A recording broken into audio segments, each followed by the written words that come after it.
Let glory shine. From the ashes I rise. Every scar a story, every tear baptized. This is my freedom. This is my climb. Let glory shine. It's the power inside. Welcome back to Let Glory Shine. I'm your host, Martha Glory, and I have a really fabulous guest today, Brooke Deanne. But before we jump into that, this is a really, really special episode for me. If you've been following my journey, you know that I have been doing an episode a week for the last year, and I've had such a blessing of a time getting to interview inspiring people and motivating people and people doing really great things from a place of their testimony, the things that they've been through, the pain that they've experienced, and really doing cool things with that pain and healing from it.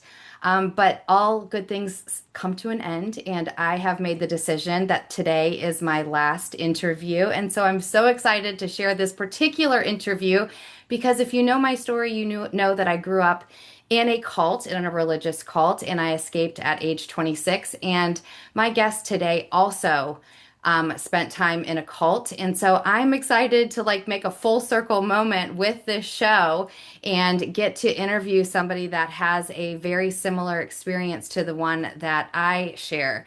So I want to welcome to the stage Miss Brooke, and let's jump into it.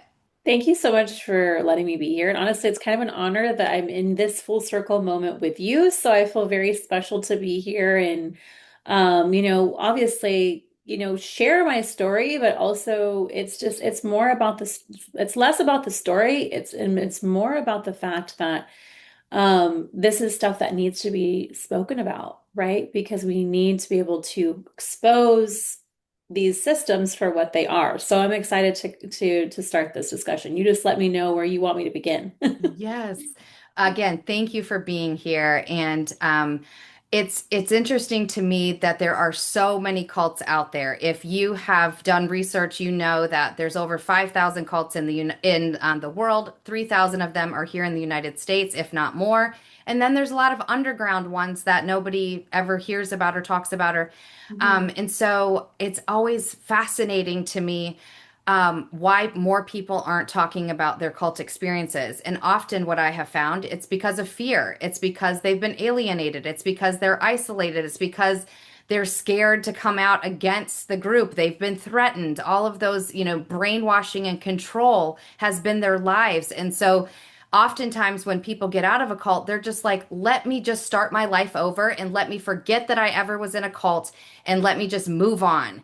And that was for sure my experience at age 26 getting out of my cult. I was like, I never want to think about that again. I never want to relive or rehash any of the things that happened to me, the trauma that I experienced. I'm going to move on with my life and create a better life. And unfortunately, all of that baggage, all of that pain, all of that trauma follows you. And eventually you have to deal with it. And for me, it really came to a bubbling head 14 and a half years ago or so when I was forced to have to look at my pain. I was forced to have to look at my trauma, and I was forced to do something about it and start this healing journey that I've been on. And so I'm really interested for you. What was that experience for you when you got out? First of all, I'd like to hear a little bit about your in story, and then we'll talk about how you got out and what your experience was. And were you like, I'm done, I never want to look back, and I just want to just dive headfirst into this new life that I get to have? So I resonate with a lot of what you just said, honestly. We'll get to that. I will backtrack a little bit and I'll talk a little bit about while I was inside the system. Um, I was born in, so I was third generation.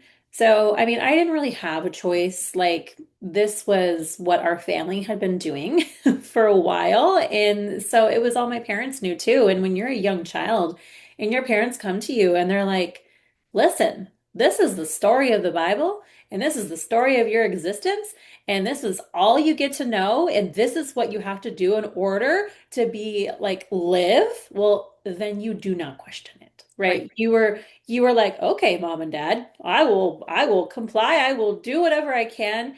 And you take on, this is a story for so many, you take on that good girl complex, that, that personality, that identity that is, okay, I will obey, I will do as I'm told.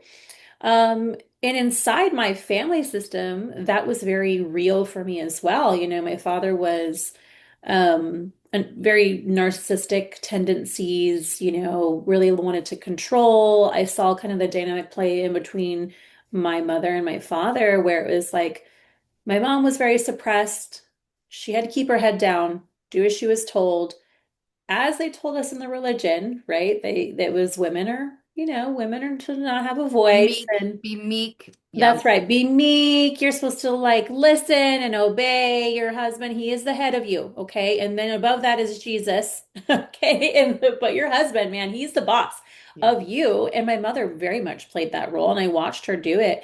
And even as my mother, you know, navigated life, I just saw how she suppressed herself. Like my father would be, he would say demeaning or belittling things to her, and not like outright abusive stuff that I would see, but just things that would make her cry and she wouldn't be able to say anything. I'd see her like hold it in and not say anything, and as a young girl, I'm just, I'm soaking all this in. I'm watching this. I'm watching my parents fight all the time. I'm feeling very unsafe, very early on in my childhood. So I had a lot going on inside the family system, if you will. And then as I grew up, I believed all the stories. All the programming came really from the publications. We were not allowed to look outside of those publications. Or So question. that's right. Or not, and yeah, we're not allowed to question. No, no, no, no. Yeah, I learned that very early on. As I started to be I was a very curious child.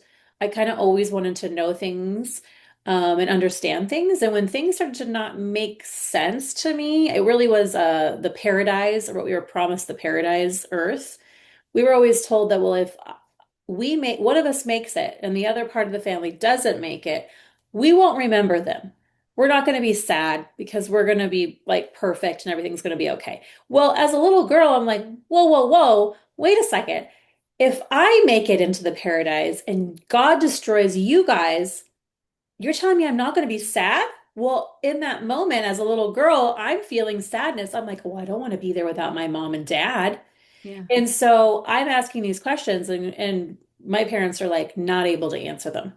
And my father was just, he would get kind of irritated with me and agitated that I was even asking the questions. And he's like, that's just the way it is. Like, just basically sit down, shut up. Like, we don't care how this makes you feel. Like, this is just the way it is. So early on, I just learned, okay, you don't question, you just go along with the flow. And as I got a little bit older, that's when I started to test the system.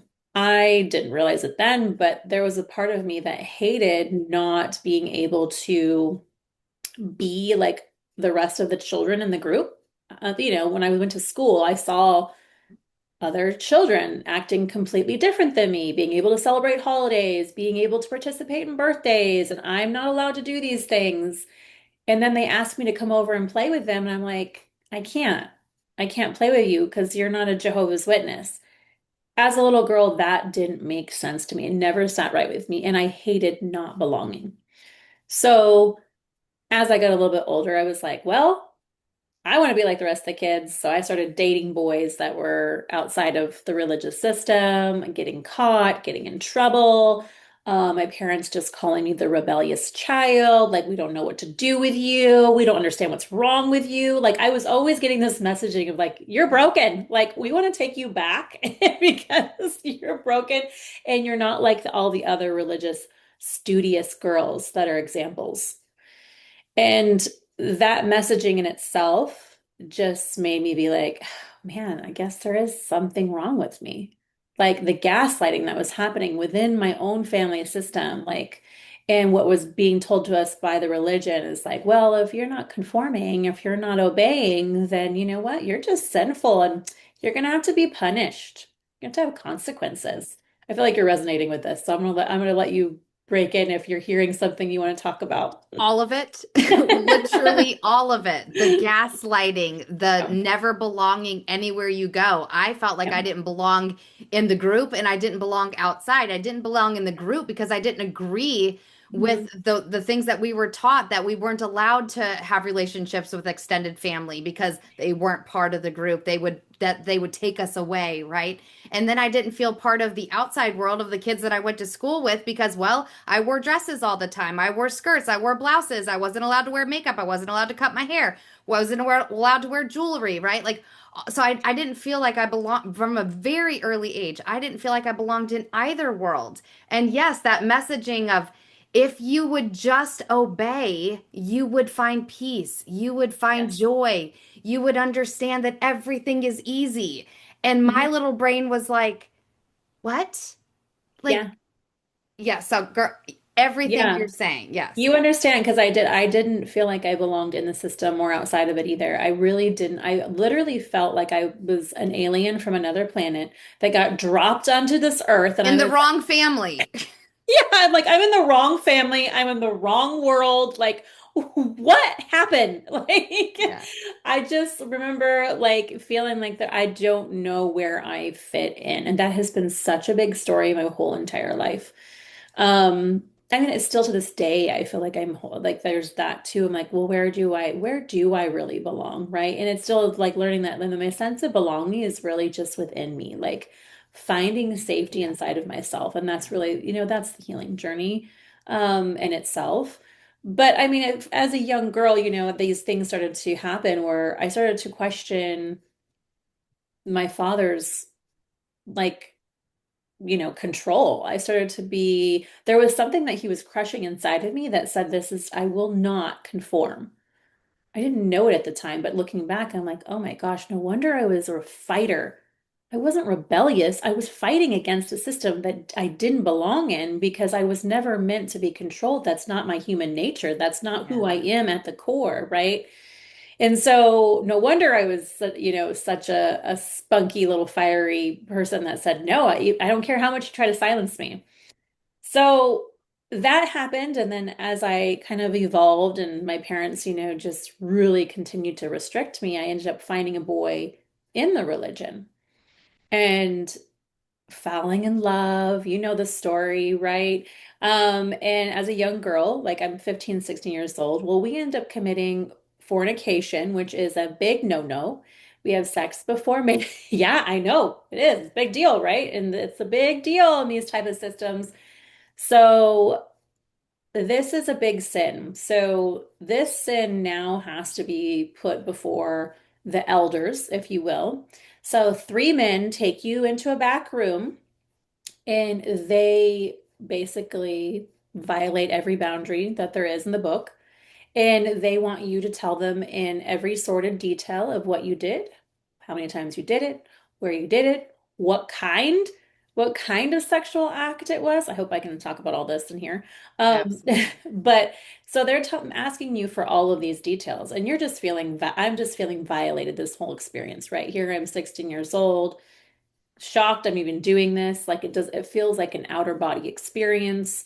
And then they read you scriptures from the Bible that talk about how basically you are a harlot, a prostitute, because you're doing this before marriage. Defiled. Yep. Defiled, Yep. disgusting. Yep. Um, it's horrific.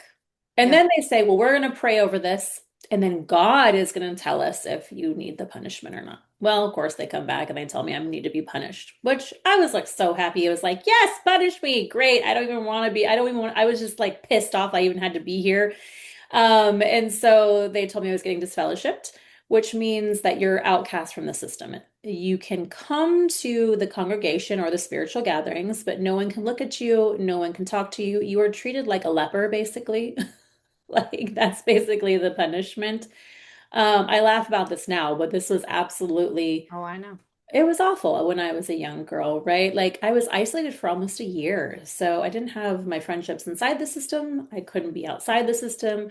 And my parents very much made it very clear that I was not allowed to see this boy again. Well, the rebellious spirit that I was continued to try to see this boy. And the more that I did that, the more my parents constricted me, like I was under surveillance all the time. I couldn't be near a phone. I couldn't go away. I couldn't go anywhere by myself. And so they decided to finally put a restraining order against this boy.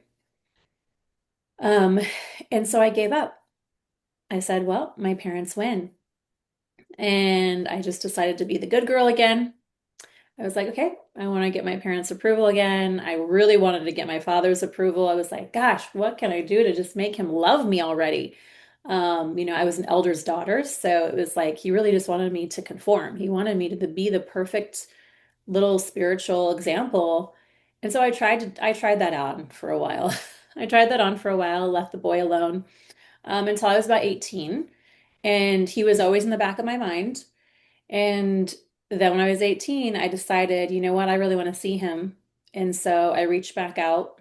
Of course, he wasn't far. I mean, we still lived in the same state. It was a small circle of Jehovah's Witnesses. So I heard what he was doing and who he was hanging out with and all of these things. And so we reconnected. And the rest is history because I decided that I wanted to marry him. So we eloped. We got married and completely pissed my parents off, of course. And they didn't talk to me for about 5 years after that. About 6 years. They did not want anything to do with me because I did that. So long story short, I find out very quickly that in the marriage that my husband has really, he's just the carbon copy of my father. I recreated a pattern. I married into exactly what I was trying to escape from, not knowing. We got in our first fight like 2 weeks after our marriage, and he tried to suffocate me with a pillow. And in that moment, I was fighting for my life, obviously. And then when he finally let me up for a breath of air, I just didn't know what to do. Like I ran away from him. I was trying to make some sense of like, okay, what just happened? Of course, he came back, said, I'm sorry. Please, please, please, please forgive me. I don't know why I did that. I'll never do it again. Famous last words. Well, I stayed in that cycle for 17 years. Same story, same, different instances that were happening inside of the marriage, the fights, the lack of love, the fear that he created, the control. It was all the same manipulation and tactics that were used in the cult, but also in the inside of this relationship. So I'm like, I was in the cult, but I was also in the cult of one Yeah. in existing inside of this system, not knowing what I was really existing in because the religion also told me I needed to stay. God hates a divorcing. God hates it. And then when I did have a way out because he did commit adultery, um, he made his way back in. And then I wasn't free to marry anymore because once you sleep with your husband again, then they say you cannot be free. You're not free once you do that. You cannot divorce him now. And that's their rule. And so then I was trapped again. And so I just stayed in that cycle for so long until I finally started to wake up when I had a very kind of, I wouldn't say she wasn't an abusive friend, but she was controlling, manipulative, and jealous. Very huge narcissistic traits. And I started to see the patterns in her and how she was treating me. And then I started to study it. I started to study narcissism. Like, never had thought about doing that before.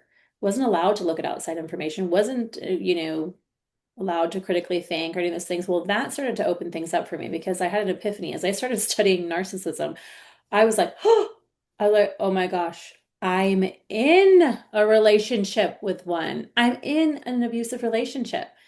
And that made me like start to like kind of sift through things and start to look at things differently. Well, in the meantime, my then husband, he woke up inside of the cult. Like he started to see that it was a cult and he started to look at the child sex abuse cases and was like, "Oh my gosh, this is going on." And so then he started to look into the doctrine and all these other things. Well, he came to me one day and was like, "We're in a cult. You got to look at everything. Look at this. They're literally covering up child sex abuse cases.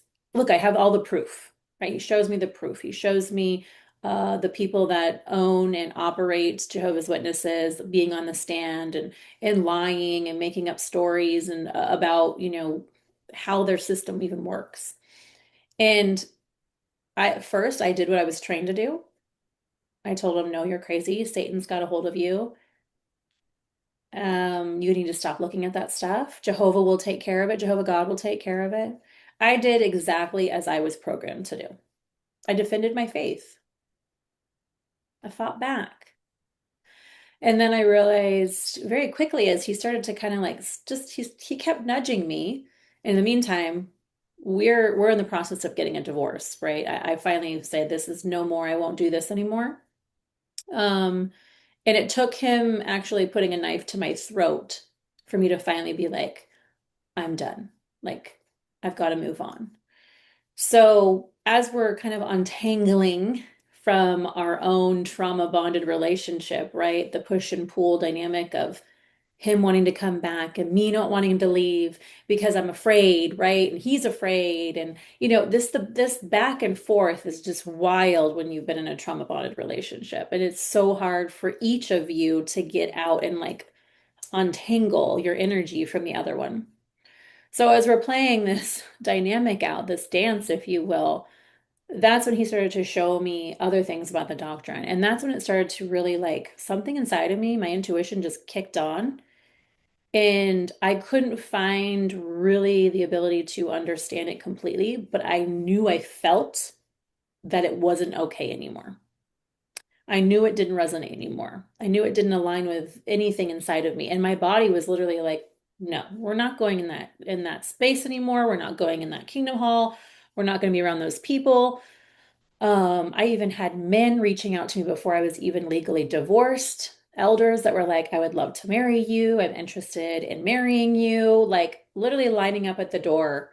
And I was like, well, I could pretend, I could fake this because then I keep my family, then I keep my friends, then I keep my life the way that it is. And then I actually finally get my father's approval. He's always wanted me to marry an elder. Like there's like this going on inside of me. And then there's this other part of me that's being like, hell no. Like it's like we're not, no, no, no, no, no, no. Like do not do it. And so I decided to listen to the other part of me and I jumped into the unknown and really had no idea what that looked like on the other side of this. I just knew my life was going to change. I knew that I would lose everybody. I knew that my family would start to look at me differently, and it happened so fast, faster than I could actually, faster than I could even really like make sense of it.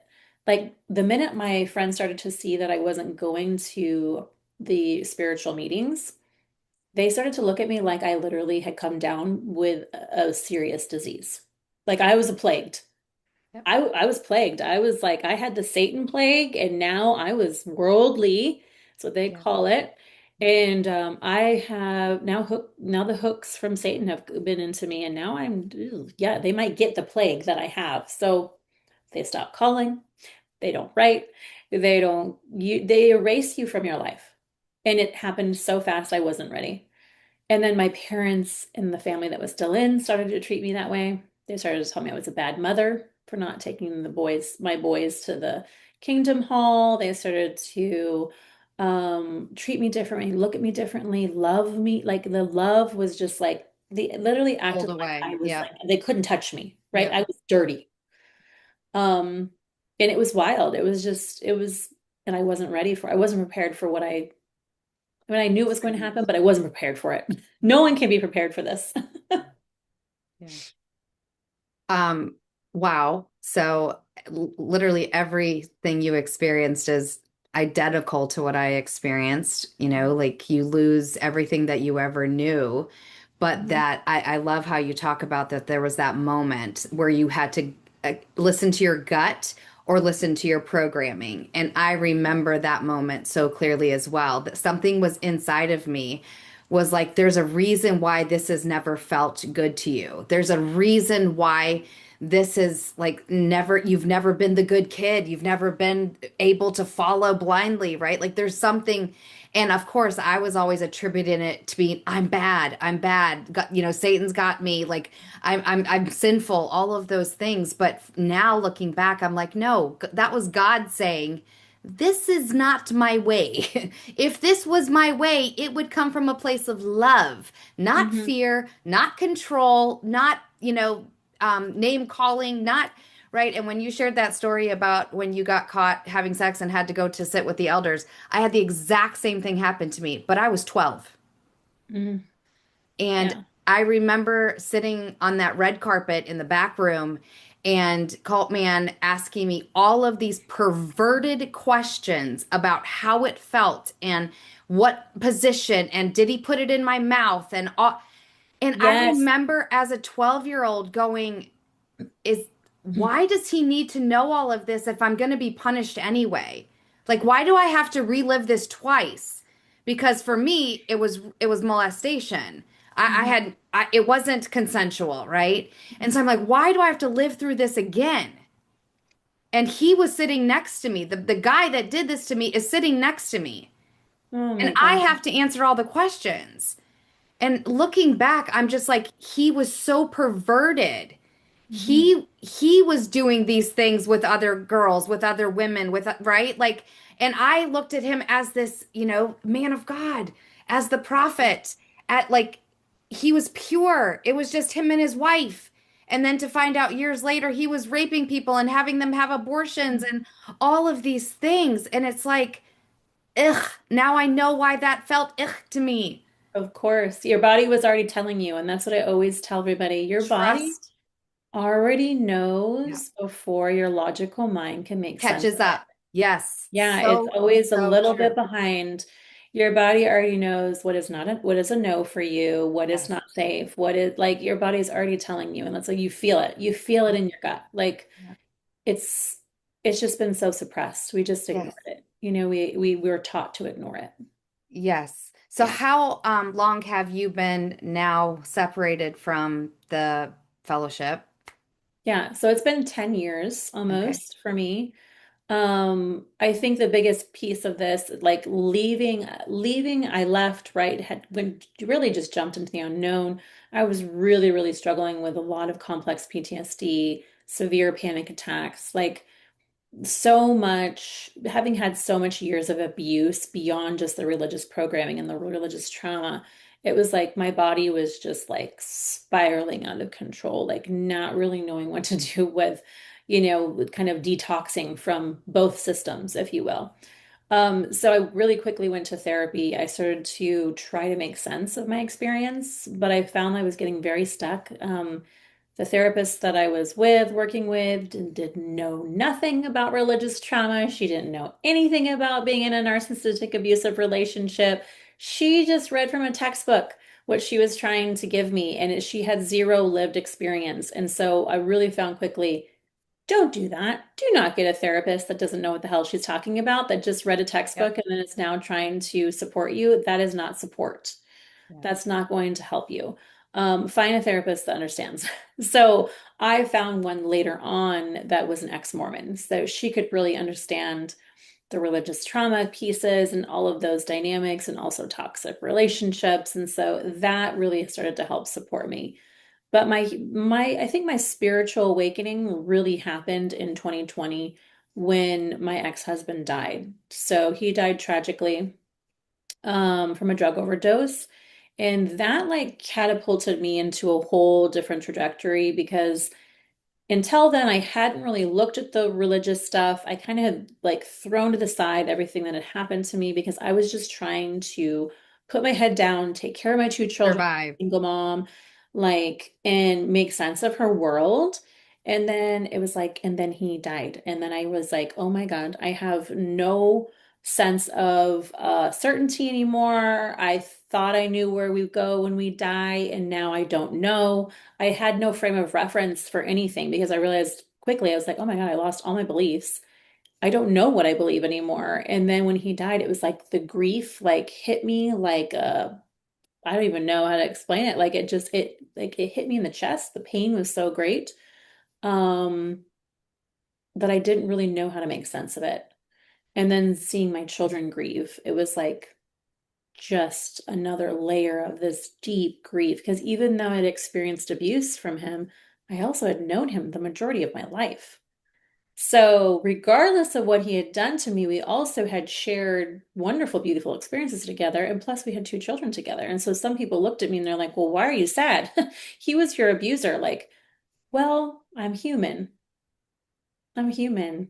And regardless of what he did, there was still loss that happened. There was still a loss for my children.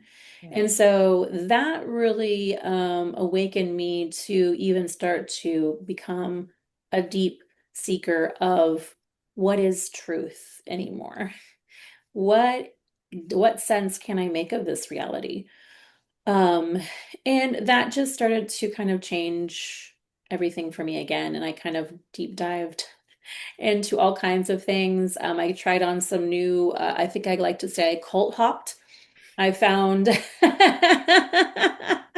I found New Age spirituality and that extreme I found resonated for me because it was like the opposite of Jehovah's Witnesses, but still had the same language.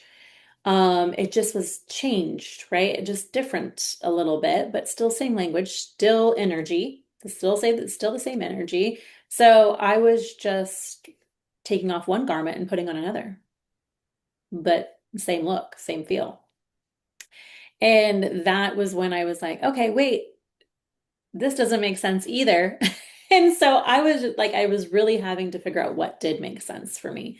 So that was kind of the process of me really deconstructing from really delusional, like spiritual spaces, distorted views of ways of trying to create spirituality that people are doing that is still so harmful and hurting people.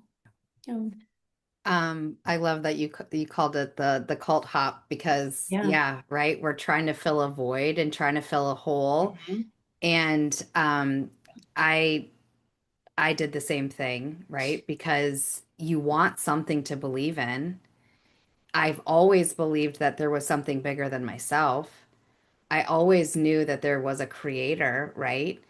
But I was trying to make it feel good to my gut, right? Like and I wanted to figure out for myself versus hearing something from a pulpit or from a state whatever. I wanted to figure out for me.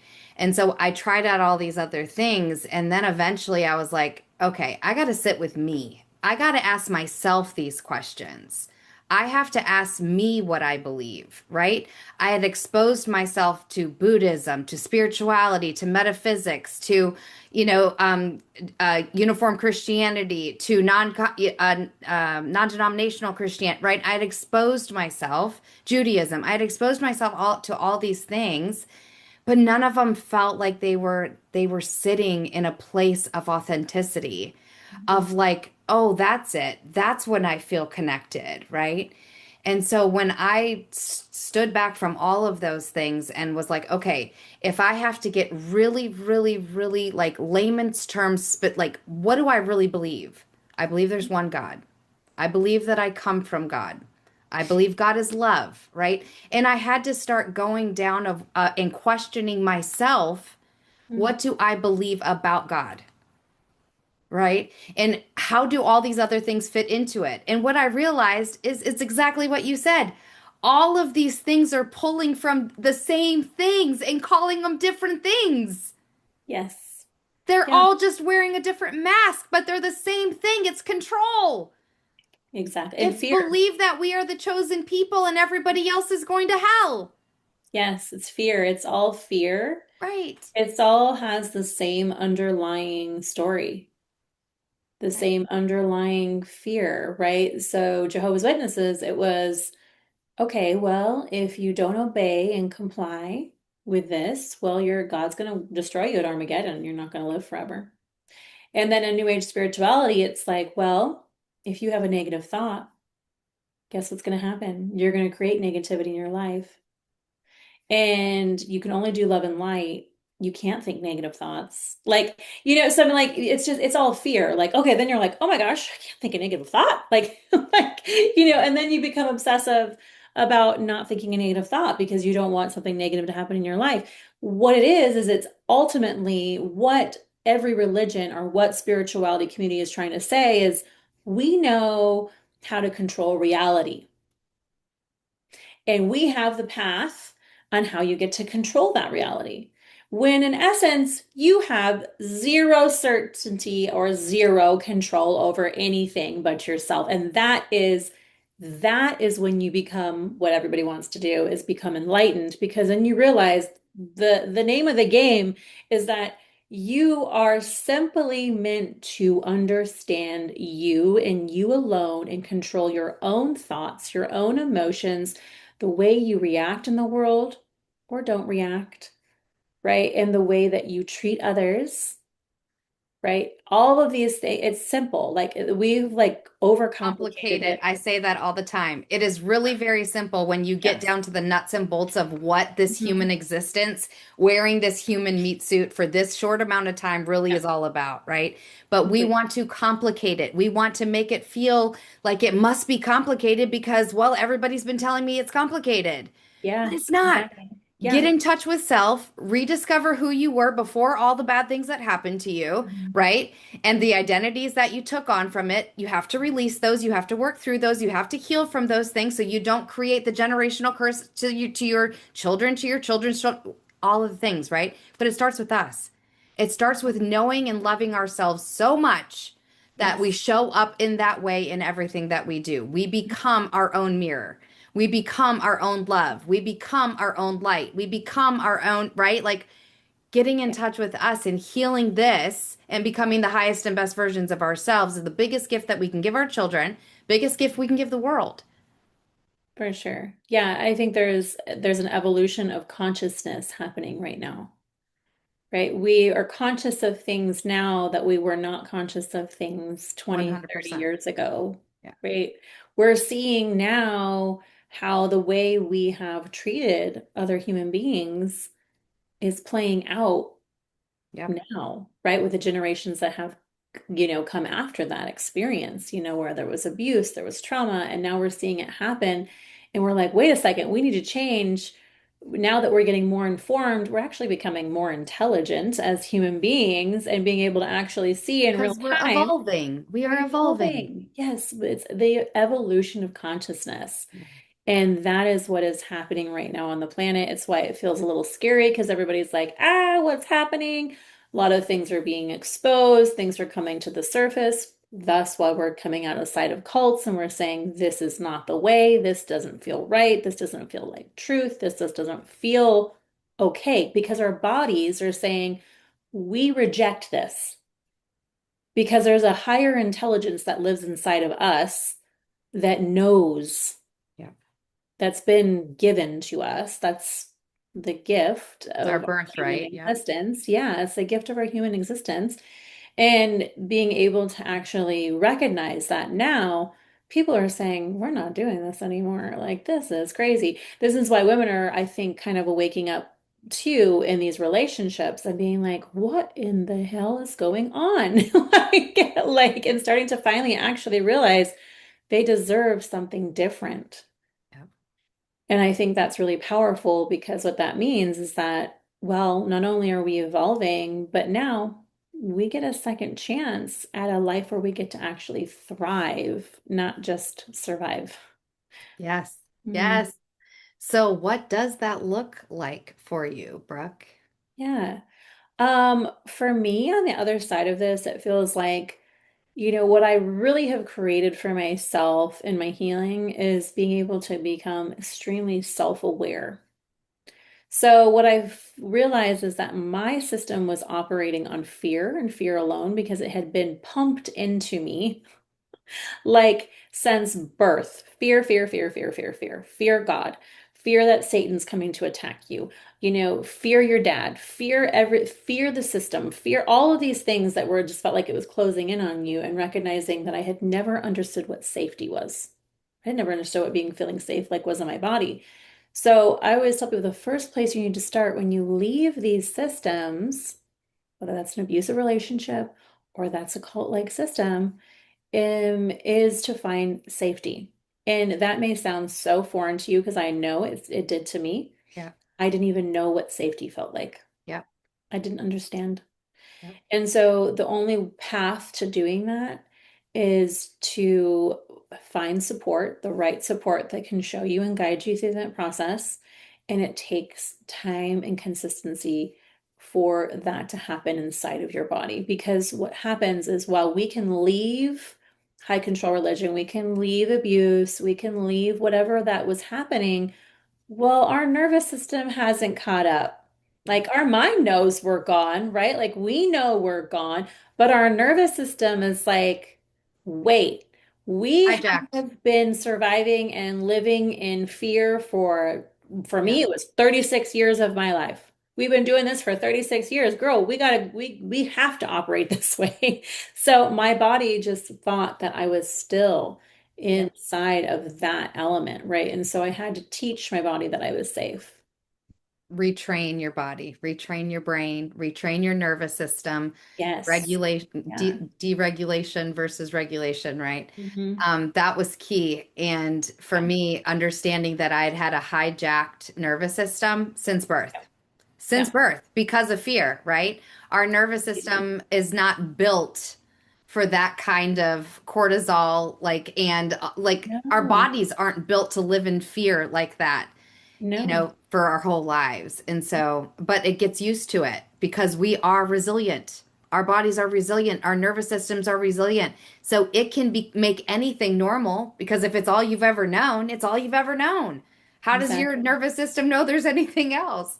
And so when you get into something else, I would find that I could fake it for a short time and then I would Mhm. cause chaos just to give my nervous system What it needed. what it needed, which Yeah, is looking same. back, it's like, Same, girl. I literally found the first safe partner I'd ever had in my whole entire life.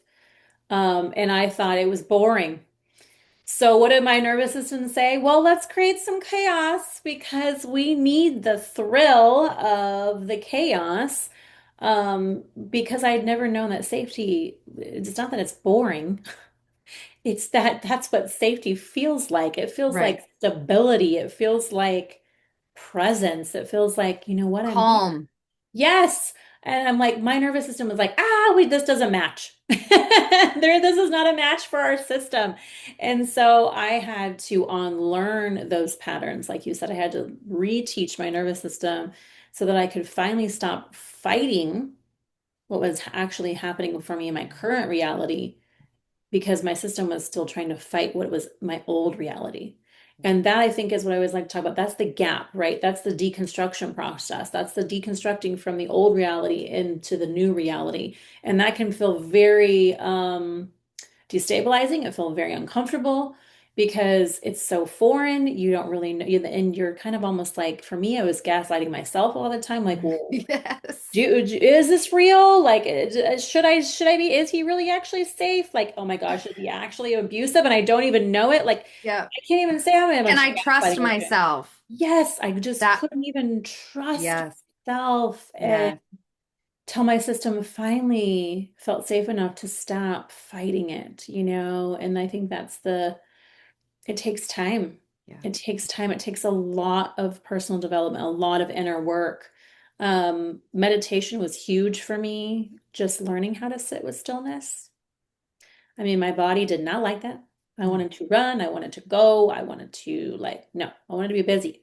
yeah, But I saw how I was fighting just being present with myself and dealing with the emotions that were like, hey, can you finally feel me so I can be free of these already? yeah, And so the more that I made space for that, the easier it got, but it took a lot of time. yeah, it did. And I feel like for me, and I hear this from your journey as well, that I thought I should have been able to heal faster. Mm. right? Because I was learning so much. Because once you dabble in and you start understanding the mind and you start understanding meditation and stillness and you gather all these tools, right? Because like I did EMDR and biofeedback and neurofeedback and hypnosis and craniosacral therapy and brain rewiring and brain mapping and right, like I like when I went in because I'm gonna heal this, I'm gonna fix this, I'm gonna feel better, right? And then I didn't implement. I just learned a whole bunch of stuff and didn't know why I wasn't fixed, why I was still Mm-hmm. chaotic, right? Why I was still trying to figure me out. And then Mm-hmm. when I got still with me and was like, oh, so I can't just show up and do these therapies every week. Like I got to implement in my real life, Yes. I learned right? that the hard way. I learned that the hard way. So in my journey I found psychedelic assisted therapy. So, a lot of people are this is very controversial for a lot of people. There's also a lot of cult-like communities, running these psychedelic stuff. So you need to be able to Yeah, fine-tune what is a red flag and what is a green flag for someone that's able to assist for you. But what that really helped me to do is to actually learn that actually, no, I needed to integrate the teachings. So even when I was in, the psychedelic journey, really all it is a mirror of your own consciousness. And you now get the opportunity to handle what is being mirrored back to you. yeah, But you have to integrate it afterwards because if you don't, you're learning nothing. And that's why people are such seekers. They will yeah, continue to go into psychedelic yes, journey after psychedelic yep, journey after psychedelic journey yep, because it's also an addiction. It can also be yep, an addiction. yep, And so they keep going back because they're like, well, I still haven't dealt with this pain. Like, please fix me. Like, they're wanting a quick fix. And there literally, is what no, I've learned from working with that beautiful indigenous medicines is that there is no quick yeah, fix, girlfriend. Like they yeah, literally, I mean, I sat with ayahuasca and the medicine literally tells you there is no quick fix. mhm. Like this, you don't You need got to to do the come, work. you gotta do the work and you Yep. don't need to come back No, and sit with me a million no, times. Just no. go out there and do the work. Like Yeah, it's pretty yeah, simple. If people would like you could do one journey yeah, and ultimately change your whole entire life yeah, if you just take that journey and integrate, integrate, integrate, yeah, integrate. yeah, Um, but people keep going back for more. yeah. I say this all the time is there's no quick fix and there's no pill to Mm, fix trauma, to fix mm, hurt, to fix identities, right? You no. have to do the work, and that takes time and that takes consistency. Speaking of time, we're out of time, Brooke, and I'm so sad because this it flew by like so fast. This is like so interesting to me that we never met before and yet our stories are so similar. And that just proves to me over and over that there's so many people out there with our story. And that's why it's so important for us to share our stories on these types of programs is because it gives somebody else permission to go, what? That's Mm, my story. She's telling my story. And yeah. that gives them that permission to be like, I'm not alone. There's somebody else that understands this. And hopefully it inspires somebody to take their next step on their healing journey. I want to thank you for being here. I want to thank you for being my last guest for this show at this time. I hope at some other time I'll do this again. But thank you for being here. Thank you for sharing so vulnerably and honestly. And I'm proud of everything that you're doing. And girl, keep on keeping on. I see that glow. I see that radiance. You're doing what you're meant to do. So thank you for No, being here. thank you so much for having me here. Thank you for being here for my last Let Glory Shine episode. At least for now, I want to thank Prospera TV. I want to thank Elena Rodriguez for producing all of these shows over the last year. It has been an honor and a privilege to have a show on this channel, and I really look forward to the future. And I want to say thank you to all my guests over the last year. And as I always say, let glory shine and just know that you are loved. Good night. Let glory shine from the ashes I rise. Every scar a story, every tear baptized. This is my freedom.